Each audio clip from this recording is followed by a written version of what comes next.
রাস্তা ও ট্রেন সংস্কারের দাবিতে জাতীয় সড়ক অবরোধ, প্রশাসনের আশ্বাসে প্রত্যাহার বিক্ষোভ। দীর্ঘদিন ধরে ভাঙাচোরা রাস্তা ও জল নিষ্কাশন ব্যবস্থার বেহাল অবস্থার প্রতিবাদে শনিবার ঊনকোটি জেলার কুমারঘাট পৌর পরিষদের 12-15 নম্বর ওয়ার্ডের বাসিন্দারা জাতীয় সড়ক অবরোধ করে বিক্ষোভে সামিল হন। সারদাপল্লীর সংলগ্ন আসাম আগরতলা জাতীয় সড়কে প্রায় 1 ঘন্টা ধরে চলা এই অবরোধে সম্পূর্ণভাবে ব্যাহত হয় যান চলাচল। জাতীয় সড়কের দুপাশে আটকে পড়ে অসংখ্য পণ্যবাহী লরি, যাত্রীবাহী বাস এবং ছোট বড় বহু যানবাহন। স্থানীয়দের অভিযোগ, গত 3 থেকে 4 বছর ধরে এলাকার রাস্তা ও ট্রেনের অবস্থা অত্যন্ত শোচনীয়। সামান্য বৃষ্টিতেই রাস্তাঘাট জলমগ্ন হয়ে পড়ে এবং নোংরা জল বাড়িঘর, এমনকি রান্নাঘর পর্যন্ত ঢুকে যায়।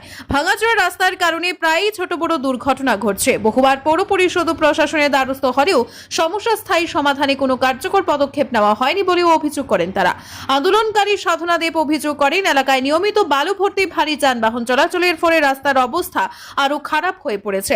তার দাবি, দ্রুত রাস্তা ও ট্রেন সংস্কারের পাশাপাশি ভারী বালুবাহী গাড়ির চলাচল নিয়ন্ত্রণে প্রশাসনকে পদক্ষেপ নিতে হবে। অন্য আন্দোলনকারী অনুপম দাস বলেন, বছরের পর বছর ধরে দুর্ভোগ পোহাতে পোহাতে সাধারণ মানুষের ধৈর্যের বাঁধ ভেঙে গেছে।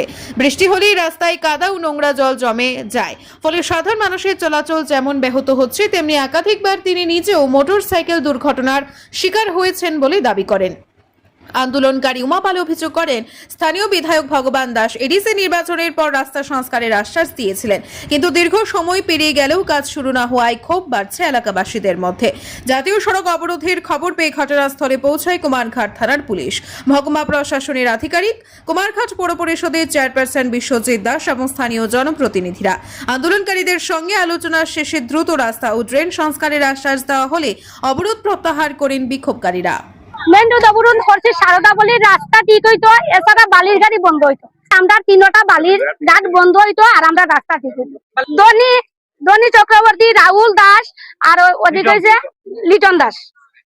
আর ডেইনের যা জল আমার গেটু আইয়া সব জমা হয়, ইটা দিয়ে আমরা ঠাকুর পূজা করি। আমরা ড্রেন ঠিক হইতো আর রাস্তা ঠিক হইতো আর বালির ঘাটটা বন্ধ হইতো। আমরা জানাইছি, তারা উঠা কইছে তারা কিতা করতো। কাউন্সিলর যে তাইন বয়স্ক মানুষ, তান্ডে কোয়া হয়েছে, তাইন উঠা কইছে আমার কিছু করার নাই রে মাই। তো বালি যে তুলে, যে বালি ডাইরেক্ট জল রাস্তা মুখা চালে, ড্রেন বড়িয়া রাস্তা মুখা সব জল। গত মার্চ মাসে আমরা পাড়ার সবাই ভগবান স্যারের এখানে আমরা গেছি পরে আমরা কইছে যে মার্চ মাসে আর এপ্রিল মাসে মানে ওই এডিসির ইলেকশন আসলো, কইছে এই মাসে ইলেকশন আর এরপরে দিয়ে সেটা কইছে মানে মে মাস হয়েছে, মানে এটা কইছে সেটা সিলেক্ট